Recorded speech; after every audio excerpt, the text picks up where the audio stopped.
Today marks talkSPORT's 20th birthday.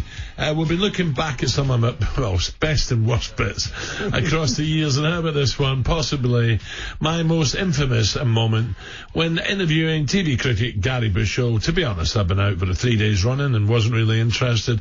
Who'd been attending the fantastic Bob Monkhouse's tribute. Yes, it was a tribute dinner, and somehow I lost it. I followed up with this question. Gary, what about Bob's health now? He died at Christmas. I think Mr. Brazil was just looking a little bit back there rather than forward. You're absolutely right. I heard two different versions of it, to be honest. Two different versions, I was told. Oh dear. I shouldn't laugh. I've met Bob a few times. Brilliant.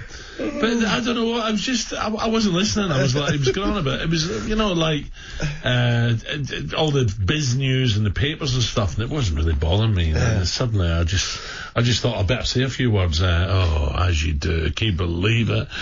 So that man alongside me in the studio that day was none other than Mr. Porky Parry.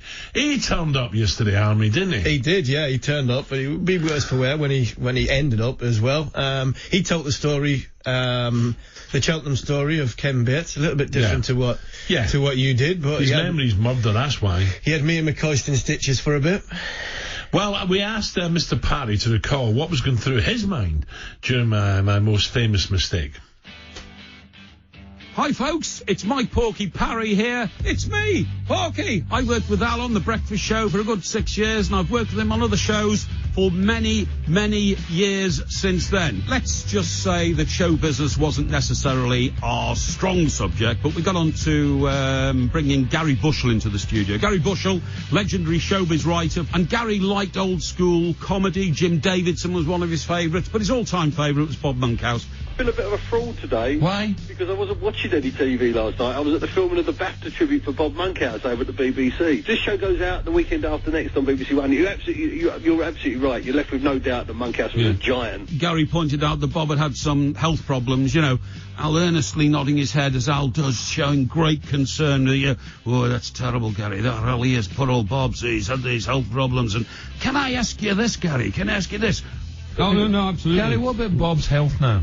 I realised within a split second that was probably the most stupid question any of us had ever asked, because Bob Monkhouse had died about 8 months earlier, and there was this long gap from Gary Bushell. Oh, no, absolutely. Gary, what about Bob's health now? He died at Christmas.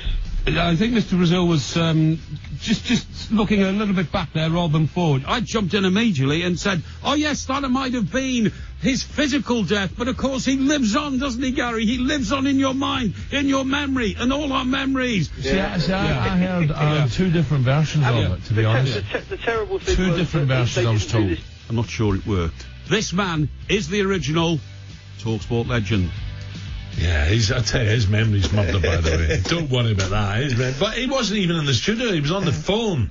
8 months. It wasn't 8 months. He's just making that up. 8 months. Don't listen to him. Honestly, he's just making that up.